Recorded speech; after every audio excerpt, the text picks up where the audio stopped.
Hello viewers, আসসালামু আলাইকুম। আমি চলে আসলাম আজকে আমার সন্ধ্যার রেসিপি নিয়ে। আর নাস্তা বানানোর আগে বেশ কিছুদিন যাবৎ হাইলাইটসে প্রিন্স মামুন আর লায়লা তারা আরও কতবার হাইলাইটসে আসছে। যাই হোক, আজকে আমি যেই কথাগুলো বলবো সেটা অবভিয়াসলি লায়লার পক্ষে যাবে। কিছুদিন আগে আমি তাদের কাবিরনামা দেখলাম, যেখানে মামুনের বয়স 2000 এবং লায়লার 1995 দেওয়া। তো আমাদের ভাষ্য মতে 21 বছরের একটা ছেলে অ্যাডাল্ট, যেহেতু তাদের রিলেশন আজকে 4 বছর, তো অবভিয়াসলি মামুনের বয়স তখন 21 ছিল, যে হিসাবে মামুন অ্যাডাল্ট।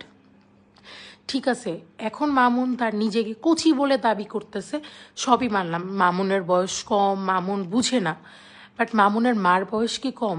সে কেন লায়লাকে তার ছেলের বউ বানায় তাদের গ্রামে পরিচয় করায় দিল, তার থেকে এসি, টিভি, ফ্রিজ সব কিছু নিল? আর মামুন তো জেনে শুনেই ওর সাথে রিলেশনে গেছে বা লিভ ইনে ছিল, বাট এখন জানা যেতেছে তারা ম্যারিড। সে আগে 2টা বিয়ে করছে, তার 2টা মেয়ে আছে।